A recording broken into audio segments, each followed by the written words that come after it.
I'm standing in Marcus's apartment when my phone buzzes. It's 11:47 a.m. on a Sunday in November, and Jake's name lights up the screen. I did it. 3:42:18.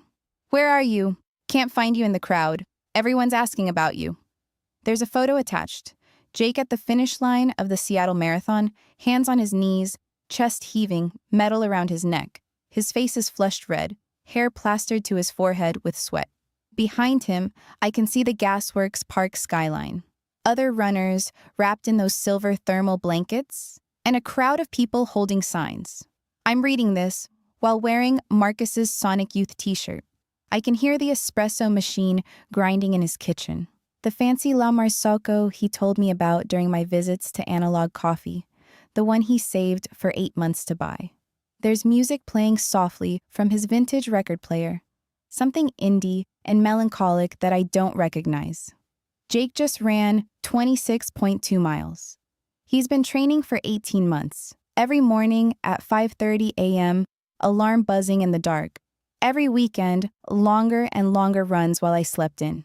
Every night, stretching on the living room floor, foam rolling his IT bands, icing his knees. He talked constantly about seeing my face at mile 26, how that would get him through the pain. While Jake was running, I was here, making this choice. I didn't know about the ring. I learned that later, when he came home still wearing his medal, when he showed me the velvet box from his running belt. A $12,000 ring, custom designed, white gold with a sapphire because I told him once that diamonds felt cliché. I didn't know about the photographer he'd hired. The banner her mother made, she said yes, with our photos printed on it, ready to unfurl the moment I appeared in the crowd. I didn't know his parents drove up from Portland, that my mom came from Olympia, that he'd queued up Florence plus the Machine's Cosmic Love on a portable speaker because it's my favorite song. I didn't know any of that while I was choosing Marcus's futon over Jake's finish line. But I'm getting ahead of myself. Let me tell you how I became this person. I met Jake when I was 20, senior year at UW. He was 25, 3 years into his job at Amazon, already pulling down 6 figures as a software engineer. I was waitressing at a Capitol Hill bar called the Pine Box, trying to finish my communications degree while living in a moldy apartment with 3 roommates. He came in one Thursday night with coworkers, tech guys in their Amazon badges, talking too loud about React frameworks and sprint planning. I expected him to be like the rest of them, entitled, assuming I'd be charmed by his salary and stock options. But Jake was different. He asked about my major, listened when I talked about wanting to work in social media marketing, left a 40% tip and his number on the receipt with a note. Only if you want to. No pressure. I texted him the next day. Our first date was coffee at Victrola, then walking around Volunteer Park. November, like now. Leaves everywhere. That Seattle drizzle that's not quite rain. He told me about growing up in Portland, his parents who immigrated from Taiwan, his younger sister who was pre-med at OHSU. He asked questions. Real questions. Not the performative kind that guys ask while waiting for their turn to talk. What do you actually want to do? He asked. Not what sounds impressive. What would make you excited to wake up in the morning? I told him the truth, that I wanted to help small businesses tell their stories online. That I loved the strategy of it, figuring out what makes people care, how to make someone stop scrolling and actually pay attention. That's specific, he said. Most people our age just say they want to do something creative. Are you saying I'm not like other girls? I teased. He laughed. I'm saying you know what you want. That's rare. The thing is, at 20, I thought I did know what I wanted. I wanted stability. I wanted someone responsible, someone who had his shit together, someone who could make me feel safe after years of chaos. My dad leaving when I was 12, my mom's string of terrible boyfriends, growing up never knowing if we'd make rent. Jake was safety. Jake was certainty. Jake was the opposite of every unreliable man I'd ever known. He helped me study for finals that December, quizzed me on marketing terminology while I stress ate Thai food in his Capitol Hill apartment. A one-bedroom that felt enormous compared to my shared house, with real furniture and art on the walls and a kitchen that didn't have fruit flies. When I graduated, he took me to Canlis, wore a suit, told me he was proud of me. His hand was steady when he raised his wine glass. To Ashley Martinez, BA in Communications, the smartest person I know. I felt like I'd won something. Like I'd finally gotten the good ending after a childhood of bad ones. We moved in together that summer. His lease was up, and it made financial sense. Why pay for two places when I was sleeping at his apartment 5 nights a week anyway? He made enough to cover most of the rent on a nicer place. I'd contribute what I could from my new job as a social media coordinator at a boutique marketing agency in Belltown. The apartment was perfect. Capitol Hill, walking distance to everything, hardwood floors, big windows, a balcony where we'd drink coffee on rare, sunny mornings. His name on the lease, his furniture, his dishes. But he never made me feel like it wasn't mine too. "It's our place," he'd say when I worried about contributing enough. "We're a team." For 2 years, we were good, really good. We had routines. Sunday morning dim sum in the ID, Wednesday trivia nights at a bar in Pike Street. We had a team name, the Quizmasters, and we won maybe 30% of the time. Friday movie nights, taking turns picking. He'd sit through my rom-coms without complaint. I'd try to stay awake during his sci-fi. His coworkers became our friends. We'd go to their dinner parties, their weddings, their housewarming parties in Bellevue and Redmond. Everyone was pairing off, settling down, talking about down payments and mortgage rates. I was 22. Everyone around me was 27, 30, 33. "You're so mature for your age," Jake's friend David told me once, at a dinner party where everyone else was discussing 401k allocations. "Most girls your age are still figuring themselves out." I smiled and nodded. Didn't mention that I had no idea how to figure myself out when I was so busy being the version of Ashley that fit into Jake's life. Don't misunderstand. I loved him. I did. He was kind and supportive and present. When I got promoted to social media manager at 22, he bought champagne and made reservations at Altura. When I got anxious about work, he'd rub my shoulders and remind me how good I was at my job. "You're going to run your own agency someday," he'd say. "I know it." He believed in me more than I believed in myself.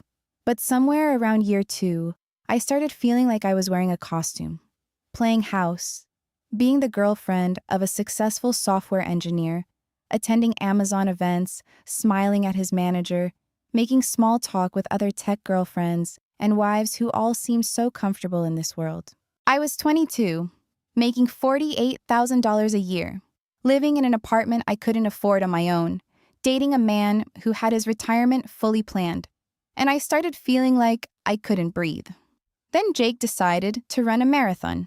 It was February, 18 months before that November morning. We were having dinner at home. He'd made poke bowls, perfectly proportioned, salmon he'd bought from the good fish market on Capitol Hill. When he brought it up, "I'm thinking about signing up for Seattle," he said. "The marathon. It's in November. That gives me 9 months to train." "That's amazing," I said, and I meant it. "You've been talking about it forever." He had been. Since I met him, he'd run casually. 5 miles here, 10 miles there. Half marathons sometimes. But a full 26.2 had always been his white whale. "I found this training plan," he continued, pulling up his phone. 18 weeks, but I want to build a base first. So really, it's 18 months of preparation. He showed me the spreadsheet he'd created. Every run color-coded, easy runs in green, tempo runs in yellow, long runs in red, rest days in gray. "You made a spreadsheet," I said. "Of course I made a spreadsheet," he grinned. That boyish grin that made him look younger than 28. How else would I track progress? I loved that grin. I also felt something else. Something I couldn't name yet. "It's going to take up a lot of time," he said. "Especially on weekends. Long runs get pretty long. Like, 3 hours long by the end? I wanted to make sure you're okay with that." "Of course," I said. I'm excited for you. And I was excited. For him, for his goal, for his discipline and dedication. I just didn't realize how alone I'd feel. The training consumed him. Not in a bad way. He never neglected me, never canceled plans, never made me feel unimportant. But there was a new center to his world, and it wasn't us anymore. 5:30 a.m. alarms. The sound of him moving quietly through the dark apartment, trying not to wake me. The front door clicking shut. The silence of the empty bed. Weekend mornings that used to be ours. Coffee, breakfast, wandering Capitol Hill, Pike Place Market, Discovery Park became his long-run days. I'll be back by noon, he'd say, kiss my forehead, already in his running clothes and GPS watch. Want to grab lunch after? But by the time he got back, showered, stretched, iced, foam rolled, it was 2 p.m., and he was tired, understandably. He'd just run 15 miles, 17 miles, 20 miles. Let's just order in, he'd say. I'm wiped. So we'd spend Saturday afternoons on the couch, him recovering, me scrolling Instagram, seeing my college friends at breweries, concerts, spontaneous road trips to the coast. I told myself I was being supportive, that 9 months wasn't forever, that this was what you did when you loved someone. You supported their goals even when it was inconvenient. I told myself I wasn't lonely. I was 22 years old, and I was so fucking lonely. Analog Coffee opened in May, 8 months before the marathon. It was new, one of those aggressively hip coffee shops with exposed brick and Edison bulbs and single-origin pour-overs that took 8 minutes to make. Walking distance from our apartment. I started going every morning before work because their oat milk lattes were perfect, and because it was something that was mine. That's where I met Marcus. He was working the morning shift. 25, undercut fade, tattoos up both arms, wearing a faded band t-shirt under his apron. The kind of guy I would have dated in college. The kind of guy who looked like he'd never made a spreadsheet in his life. Oat milk latte? He asked on my third visit. You remembered? You're here every day. He smiled. Plus, you have good taste. Everyone else orders those disgusting vanilla drinks. He wrote a smiley face on my cup. It was nothing. Baristas do that. It didn't mean anything. But I thought about that smiley face all day. I came back the next morning. And the next. Soon, we were having conversations. Small talk at first, weather, neighborhood gossip, complaints about Capitol Hill parking. Then longer conversations when the morning rush died down. I learned he'd moved to Seattle from Portland 2 years ago. That he played bass in an indie band called Velvet Machine. That he was figuring things out, which seemed to mean working at Analog, playing shows, not worrying about the future. Don't you want, like, a career plan? I asked him once. Why? He was wiping down the espresso machine, completely unconcerned. I'm 25. I have time to be boring later. I was 23. I already felt boring. Jake's training intensified as summer arrived. 6 months until the marathon. His spreadsheet grew more complex. His rest days were sacred. His long runs got longer. 20 miles on Saturday, he told me in August. That's the peak of training. After that, I taper. That's amazing, I said. You're really doing it. Couldn't do it without you, he said, kissing my temple. Thanks for being patient with all this. But I wasn't being patient. I was being absent, mentally, emotionally absent, because by August, I was texting Marcus every day. It started innocently. He'd given me his number to let me know when they got the fancy single-origin Ethiopian beans I liked. Just customer service. But then we were texting about other things. Music recommendations, complaints about our days, stupid memes. He'd send me songs at midnight. Listening to this and thought of you. I'd lie in bed next to Jake, who was asleep by 10 p.m. because he had a long run in the morning, and listen to Marcus's songs with my earbuds in. Indie rock I'd never heard of. Lyrics about wanting to feel alive, about breaking free, about not settling for safety. I told myself we were just friends. I told myself it didn't mean anything that my heart jumped when I saw his name on my phone. I told myself I wasn't doing anything wrong. In September, Marcus's band had a show at Barboza. He'd mentioned it casually while making my latte. "You should come," he said, "if you're not busy." Jake was tapering. 3 weeks until the marathon. He was in bed by 9 p.m. every night, protecting his legs, staying fresh. "I'm going to meet some friends for drinks," I told Jake that Saturday night. Not entirely a lie. I was meeting someone at a place that served drinks. "Have fun," Jake said from the couch where he was stretching his hip flexors. "Don't stay out too late. I want to show you the marathon route tomorrow. Take you to the finish line at Gasworks so you know where to stand." "Wouldn't miss it," I said. I wore the black dress Jake liked, put on makeup, told myself I was just supporting local music. Barboza was packed. Dark, loud, bodies everywhere. I found a spot near the back, ordered a gin and tonic I didn't really want. The first 2 bands were forgettable. Then Velvet Machine took the stage. Marcus looked different up there. Confident, alive, his fingers moving on the bass, completely absorbed in the music. The band was actually good, not Seattle famous good, but good enough that people were dancing, heads nodding, phones out recording. Between songs, he scanned the crowd, found me, smiled. That smile felt like falling. After the set, I went outside for air. Capitol Hill at midnight, people smoking, laughing, living lives that felt nothing like mine. I was thinking about leaving, going home to Jake, to safety, to the life I'd chosen. Then Marcus came out the side door. "You came," he said. "You were really good." "Really good? That's the best you got?" He was teasing, standing too close, smelling like beer and cigarette smoke even though I'd never seen him smoke. "Okay, you were incredible. The whole band was incredible. Better." He lit a cigarette, offered me one. I don't smoke, but I took it anyway. "Thanks for coming. It's cool having someone here who's not just a drunk Pike Pine regular." We stood there, smoking in comfortable silence. I should have left. Should have said, "Great show," and gotten an Uber home. Instead I said, "I didn't know you smoked." "I don't really. Just after shows. Adrenaline, you know? Gotta do something with it." He looked at me. Really looked at me. Not the way Jake looked at me. Familiar, comfortable, safe. The way you look at something you might want. "You want to get out of here?" he asked. "There's a diner on Broadway. They have terrible coffee but great fries."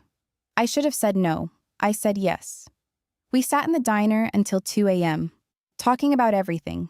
His childhood in Portland, growing up poor, his dad who drank too much, his mom who left when he was 14. My childhood, my own absent father, the years of instability. "You get it," he said. "Most people don't get it. They think you can just, process your trauma and move on, but it shapes you. Makes you scared of being stuck." "I'm not scared of being stuck," I said automatically. He raised an eyebrow. "Your boyfriend's a software engineer. You live in Capitol Hill. You have a good job. You're 23 living like you're 35. That's not fair. Jake is great, I'm sure." Marcus ate a fry. "I'm not saying he's not. I'm just saying you don't seem happy." "I am happy." "Okay." But his okay said he didn't believe me. And the worst part was, I didn't believe me either. Jake picked me up at 10 a.m. the next morning to show me the marathon route. He drove us to Gasworks Park, describing every mile where the hills were, where he'd need to see me most. "Mile 26, he said, standing at the finish line, the Space Needle visible across the water. "That's where you'll be. Right here. When I see your face, I'll know I made it." He pulled me close, kissed the top of my head. He smelled like the lavender detergent he used. Like home, like safety. 2.5 weeks, he said. Then this crazy journey is over, and I'll have so much more time for us. I'm sorry I've been so consumed by this. "Don't apologize," I said. "I'm proud of you." I was proud. I was also thinking about Marcus, about sitting in that diner, about the way he saw through me, about how I wanted to see him again. The first time I went to Marcus's apartment was on a Wednesday in October, 3 weeks before the marathon. He texted me, "New beans came in. Want to try them? I can make you a proper pour-over after my shift." I should have said no, should have recognized this for what it was. But I told myself it was just coffee. Friends getting coffee. I had friends. Except, we weren't friends. His apartment was exactly what I expected. Studio in Capitol Hill, probably $1,200 a month, instruments everywhere, futon that doubled as a couch, dishes in the sink, posters on the walls. 25 years old, captured in physical space. It should have been unappealing. Compared to my apartment with Jake, our apartment with its grown-up furniture and stocked fridge and art from actual galleries, this should have felt like a downgrade. Instead, it felt like possibility. Sorry about the mess, he said, moving a guitar off the futon. I'm not great at the whole domestic thing. It's nice, I said. It feels lived in. He made the coffee with intense focus, heating water to exact temperature, blooming the grounds, pouring in careful circles. The same precision Jake brought to his marathon training, but directed at something immediate and simple. Okay, he said, handing me the mug. Tell me what you taste. I sipped. It was good. Bright, fruity, complex. Blueberry, I guessed. Something citrus? Yeah, exactly. Ethiopian Yirgacheffe. Most people can't taste the notes. Most people haven't been drinking your coffee for 6 months. Most people aren't you. The air changed. We both felt it. The moment where we could laugh it off, pivot to something safer, maintain plausible deniability. We didn't laugh it off. Ashley, he said quietly, why are you here? For the coffee. Bullshit.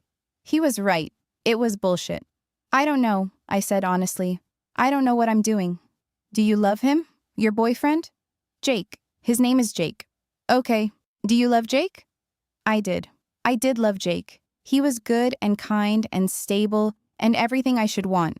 Yes, I said. But you're here, Marcus finished. He didn't kiss me. Not then. He just sat next to me on the futon, close enough that our knees touched. And we drank coffee and listened to records and talked about nothing important. I left at 8 p.m.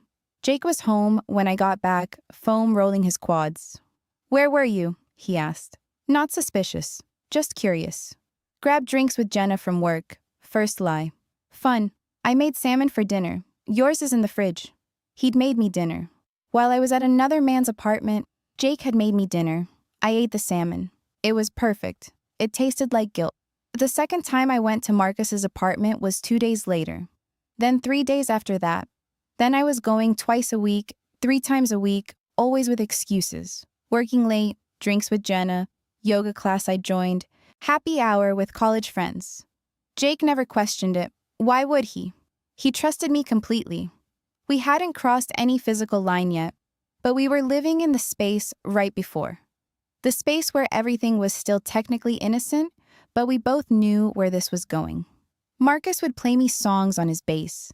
I'd sit on his futon, watching his hands, feeling something I hadn't felt since I was 19.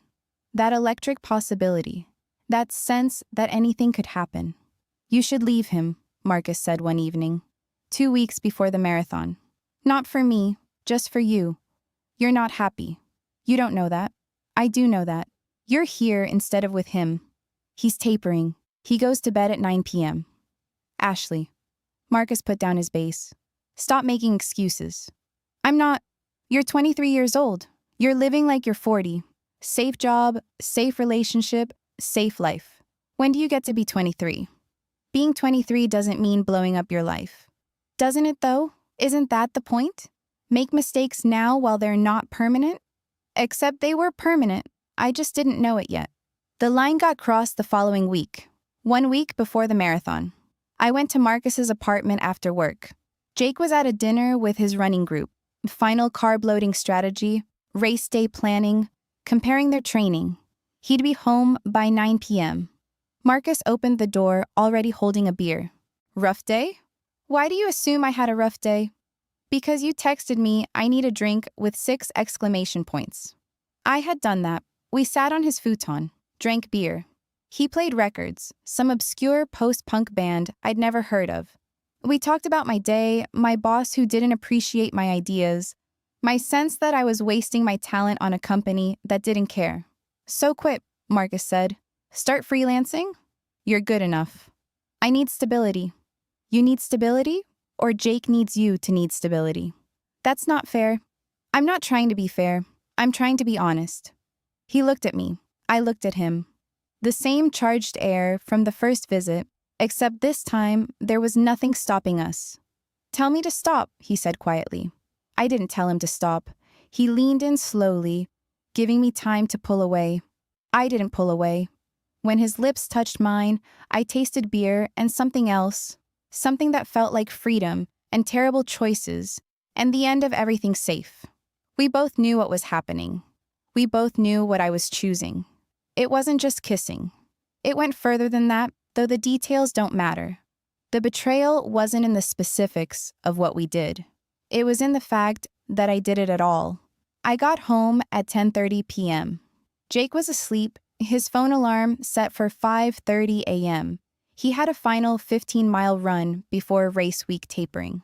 I took a shower, stood under hot water, trying to wash away the evidence of my choice. But you can't wash away that kind of betrayal. It lives in you, changes your molecular structure. I got into bed next to Jake. He stirred, pulled me close. Love you, he mumbled, half asleep. Love you too, I whispered. And I meant it.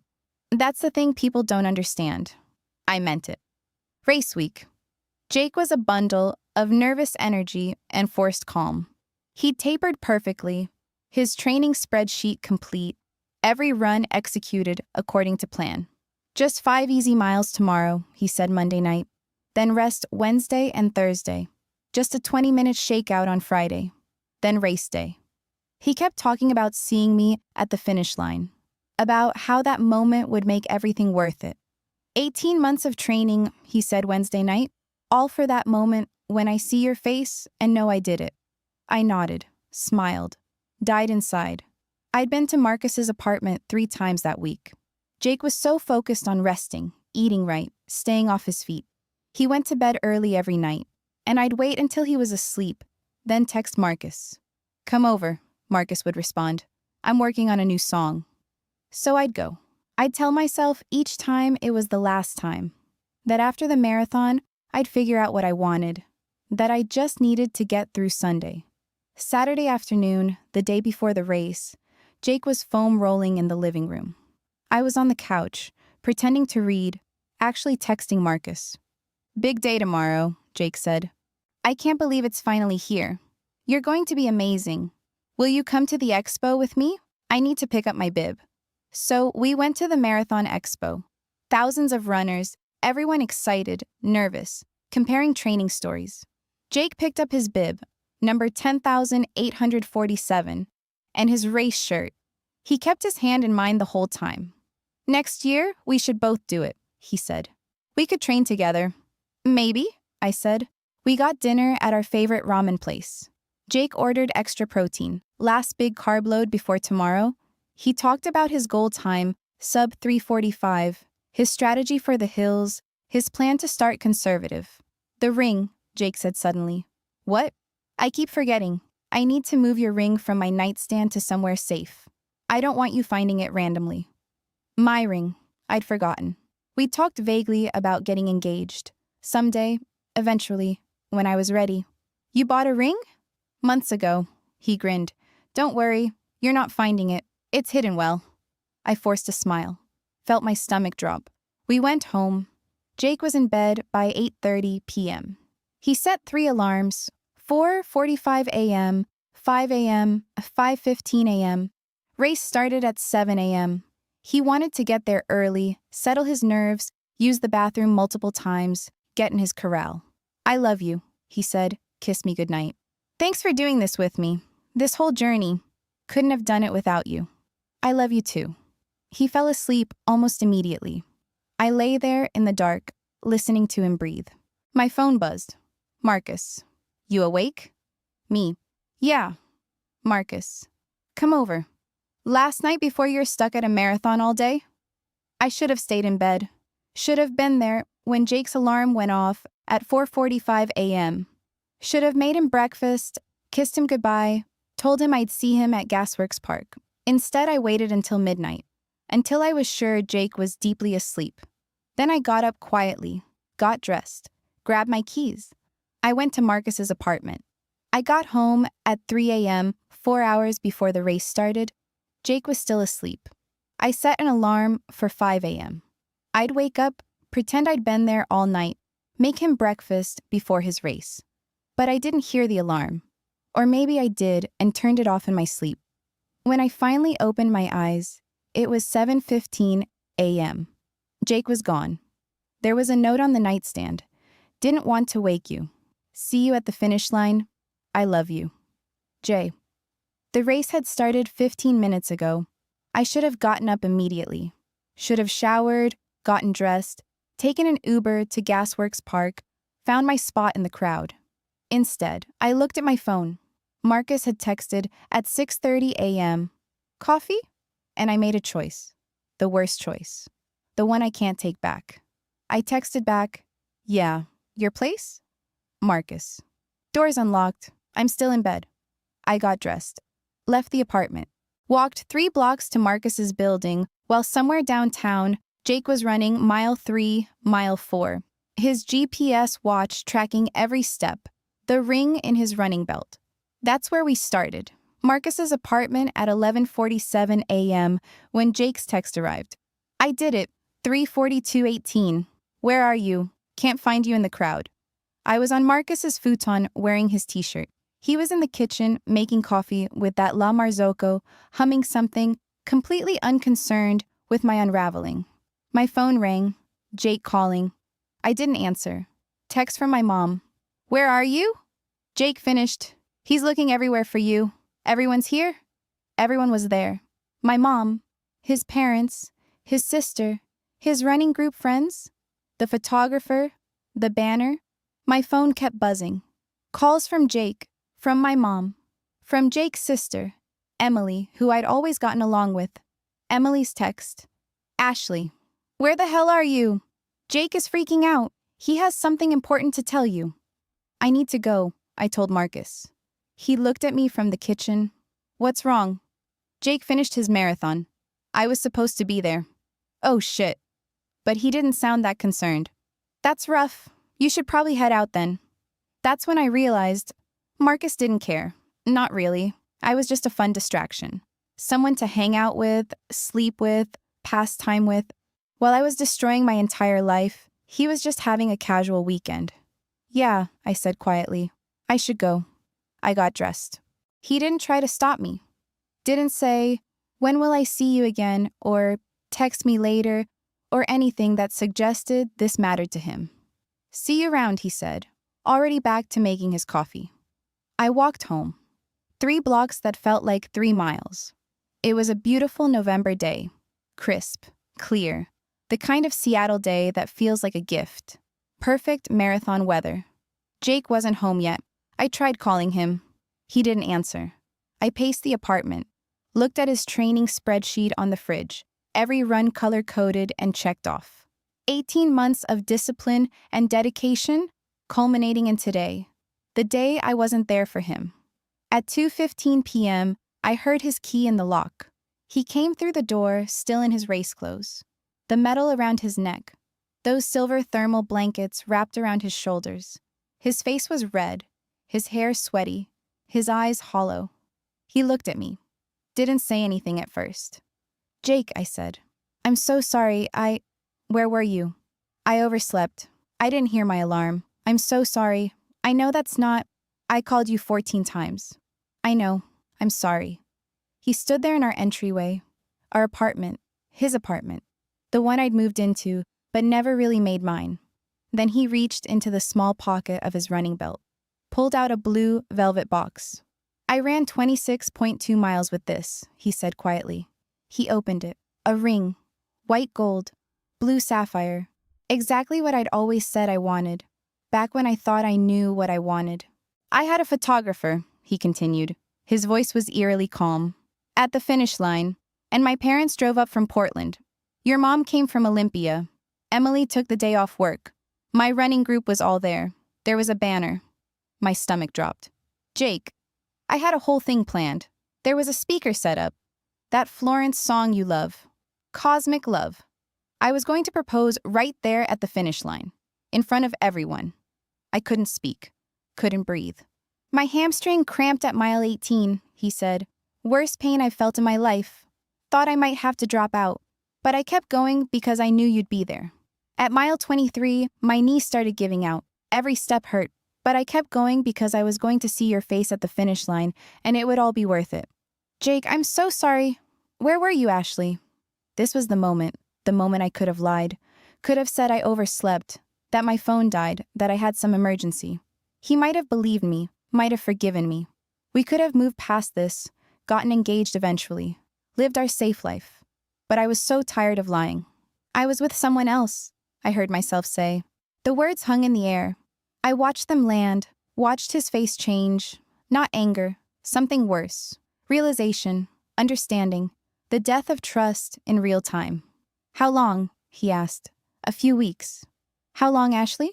2 months, maybe 3. He nodded slowly, closed the ring box, put it back in his running belt pocket. Who? It doesn't matter. Who? The barista from Analog Coffee. He laughed. Not a happy laugh. A broken sound. The barista. The fucking barista with the tattoos. I've seen you talking to him. Jake, were you with him this morning? While I was running? While I was carrying this ring, thinking about our future, were you with him? I couldn't answer. My silence was answer enough. He took off his medal, set it on the entry table. Then he took off his ring, the ring his parents gave him when he turned 25, his grandfather's ring that he wore every day, and put it next to the medal. I need you to leave, he said quietly. Jake, please. Ashley, I need you to leave right now. Pack a bag, whatever you can carry. Pack the rest later. But I need you out of this apartment right now, or I'm going to completely fall apart, and I don't want to do that in front of you. His voice cracked on the last words. I'd seen Jake cry before. When his grandmother died, when his team got laid off at Amazon and he felt survivor's guilt. But I'd never seen him look like this. Destroyed. Hollowed out. I love you, I said stupidly. No, you don't. Because if you loved me, you would have been there. That's what love is, Ashley. Showing up. That's literally all it is. I packed a bag. Jeans, shirts, laptop, toothbrush, the essentials, moved like a robot. Jake sat on the couch, still in his race clothes, staring at nothing. As I was leaving, I tried one more time. I'm so sorry. I don't know why I know why, he interrupted. You're 23. You're not ready for this, for any of this. And that's fine. But you should have told me. You should have broken up with me 6 months ago when you started feeling trapped instead of doing this. He was right. I should have. For what it's worth, I said, you're the best person I've ever known. That's not worth much right now. I left, went to Jenna's apartment. Actual Jenna, my coworker, whose name I'd been using as a cover. Told her everything. She let me stay on her couch, but I could see the judgment in her eyes. My phone buzzed all evening. My mom, furious. Jake's sister, calling me names I deserved. Jake's friends, one by one, blocking me on social media. Then Marcus texted, "Hey, want to come over?" And I realized he didn't know what I just destroyed. Didn't know about the proposal, the ring, the 18 months of training, the life I'd just blown up. He just wanted to hang out. I didn't respond. 2 days later, Marcus texted again, "You ghosting me?" Me. Jake and I broke up. Marcus. "Oh shit. You okay?" Me. "Not really." Marcus. "Want to talk about it?" We met for coffee. Different shop, not Analog. I told him everything. The marathon, the proposal, the ring, the complete destruction of my relationship. I expected sympathy, understanding. Maybe even for him to say he wanted to be with me, that we could make this real. Instead, he said, "Damn, that's heavy." Yeah. So what now? I don't know. I thought maybe... I don't know what I thought. He shifted uncomfortably. "Ashley, I like you. You're cool, but I thought we were just having fun. I didn't think you were going to leave your boyfriend for me. I didn't leave him for you. I left him because you're 23, and you wanted to feel something different. I get it. But I'm not looking for anything serious." I thought that was clear. It was clear. I'd just chosen not to see it. So that's it? I asked. I mean, we can still hang out, but yeah, I think that's it. I saw him on Instagram 2 weeks later. With another girl. Blue hair, nose ring, art student probably. His hand on her waist, both of them laughing at some Capitol Hill show. He'd moved on in 14 days. I moved out of Jenna's couch and into a studio apartment in Belltown. $1,400 a month, twice what I could reasonably afford on my $48,000 salary. But I couldn't ask Jake if I could stay until I found a place. Couldn't ask him for anything. He blocked my number, blocked me on all social media. His friends blocked me. His family blocked me. I was erased from his life in a week. I tried going back to our apartment, his apartment, to get my stuff. He'd already boxed it up, left it with the building manager. Efficient, even in heartbreak. Inside the boxes, my clothes, my books, my small things. Nothing broken, nothing thrown away, just carefully packed, like he'd packed everything else in his life. There was a note. Your name is off the lease. Final utilities split in your Venmo. Don't contact me again. No anger, no final confrontation, just done. The worst part wasn't losing Jake, though that was terrible. The worst part was discovering who I was. I'd always thought I was a good person, kind, thoughtful, worthy of love. But good people don't do what I did. Good people don't betray someone on the most important day of their life.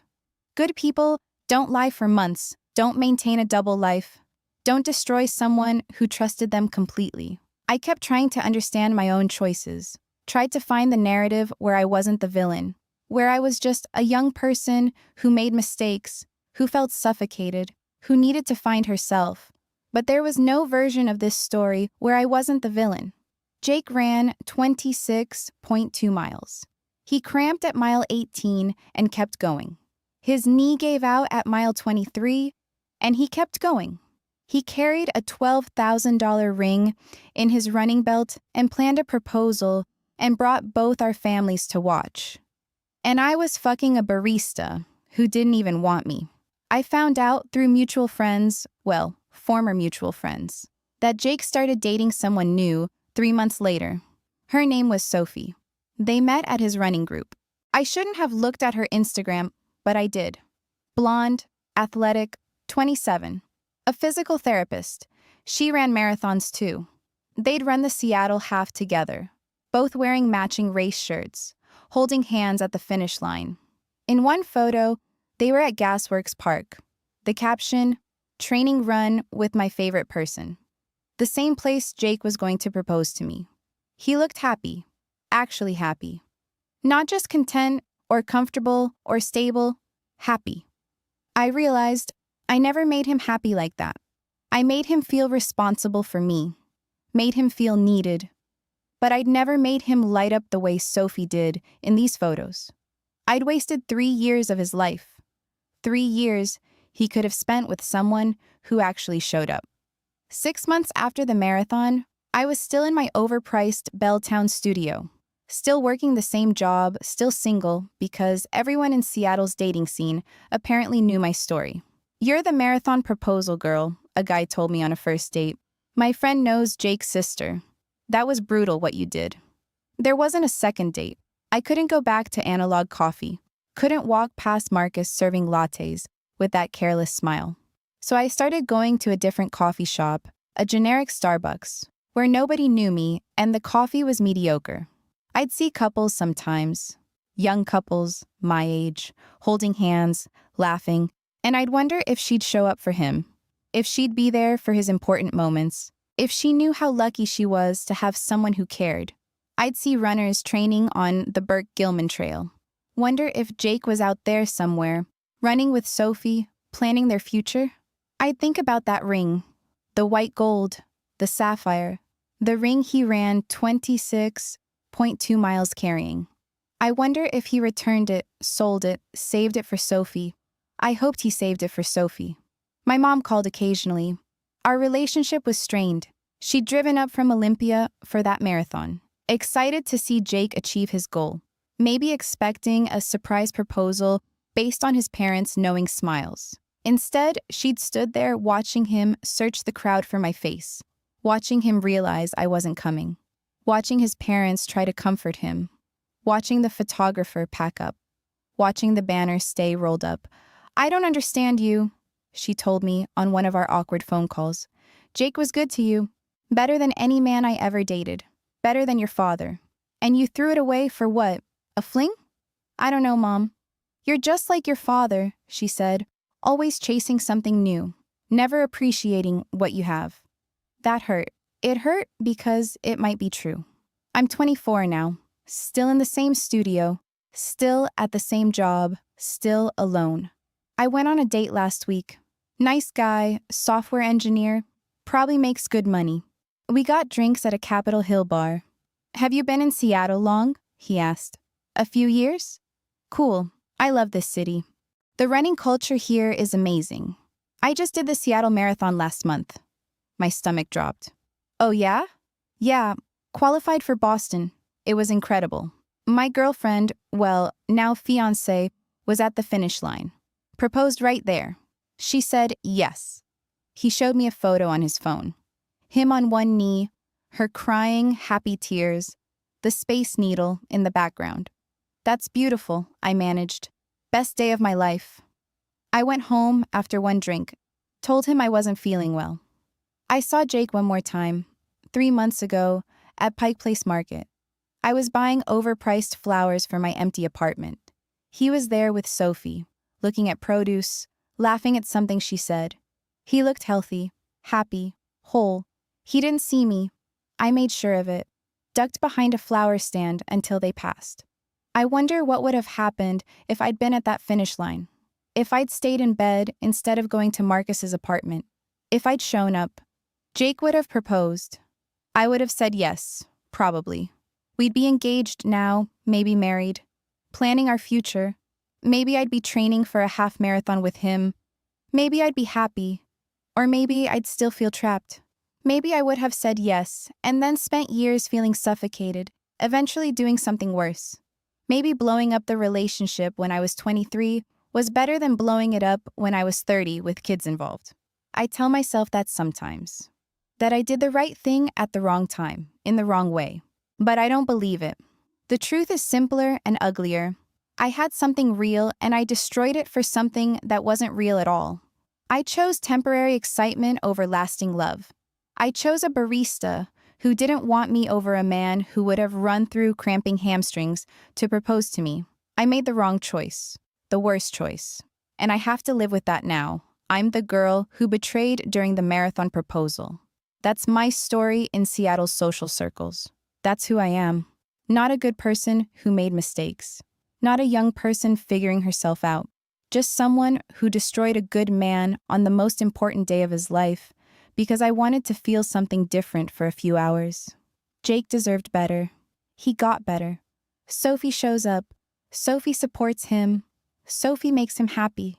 I threw away the best relationship I'll probably ever have for a guy who ghosted me after 2 weeks.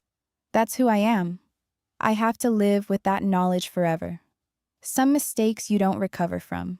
Some choices you don't get to unmake. Some people you don't get back. This is mine. This is me. 24 years old, alone in an overpriced studio, drinking mediocre Starbucks coffee, watching other people's happiness from a distance. I destroyed something irreplaceable, and I have to live with that now. That's all there is to say.